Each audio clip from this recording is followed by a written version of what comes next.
Hey, I've spoken about cold emailing and cold calling businesses before. I'm not a huge fan of it, but if you are trying to get clients or reach out to people, it might be an option for you. Now, if it's a business that does not have a website, it's good to find out a little bit about them. Don't just say, hey, do you want a website? Try and find out what they do, what kind of clients they service, and what you can do for them. But what if it's a company that already has a website? They've already invested. They're already out there on Google or whatever.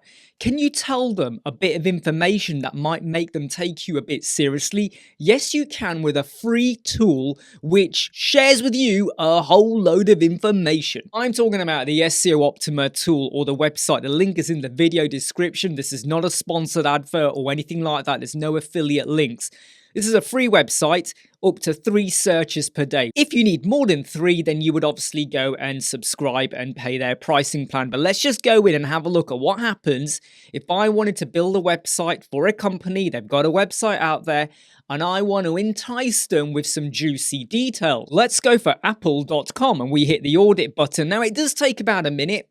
Remember, like I said, if you've already used this 3 times, you'll get a warning and it says now you've got to upgrade, but it does reset every day. And I have checked that with the website owners as well. So this is now very quickly, as we're talking, gone through and given us a score of B for apple.com. And it says there's 16 recommendations for how that website could be better. Now, before I continue on to the results, if you wanted to now get a full screenshot like of everything on here, because you were going to use it within the report or the email you send over to the potential client, you do have to upgrade. However, if you were to do this on Google Chrome, and then you go and use the Go Full Page Chrome extension, you would get a full page screenshot as a JPEG or a PDF. So bear that in mind if you really want to keep the information handy, because you don't want to keep running it over and over again. Here's all the recommendations. So imagine you're contacting a client now and you're going, hey, yeah, we can do stuff for you. You could get a ton of useful information from here. To understand a lot of these a lot better, you would have to go into finer detail, but don't worry, that is all further down. You can, if you want, very quickly just go and click like performance, and it filters just onto the performance item. But if we just undo that, let's look at everything, okay? We're being told the title tag is only like 5 characters in length. They're saying it should be about 10 and 17. All they've got is Apple, which kind of makes sense because it's their Apple homepage, but it's saying you could do a bit more. And if you click it, you actually get further details. The same with the meta tag. It says it's 172. Try and keep it within 160. You know, you'll notice if you're using Yoast and Rank Map and stuff like that. As we scroll down, we get to see what their keywords are.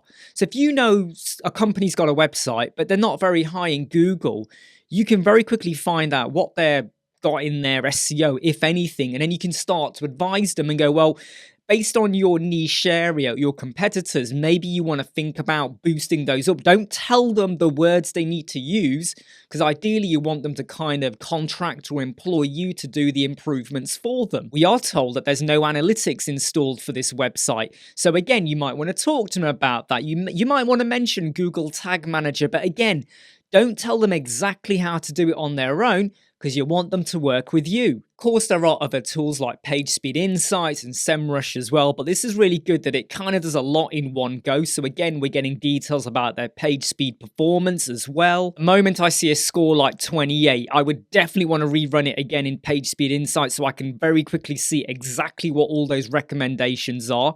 This is juicy information. I mean, right now, some of you might actually go and contact Apple right now, but they probably won't use you. But can you see how this helps you to be more informative with what you might contact a client about? So for up to 3 websites per day, you could run this, get some further insight into a company where they already have a website out there in the World Wide Web, and formulate a better introduction about them and how you think you can help them out. Like I said, I'm not a fan of cold emailing or cold calling.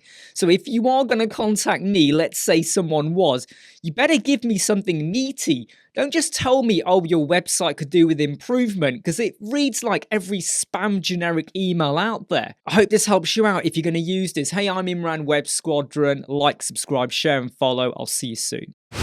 Never break, always fight, never quit, do it right, play the game, win it life, have no shame, there's no time, feel the pain, live the grind, I could change, in my mind, pick a lane, commit and climb, the only way to win it life, I never miss, that's fact, taking big swings, bitch, hand me the bat, put me in the ring, you'll go out in a bag.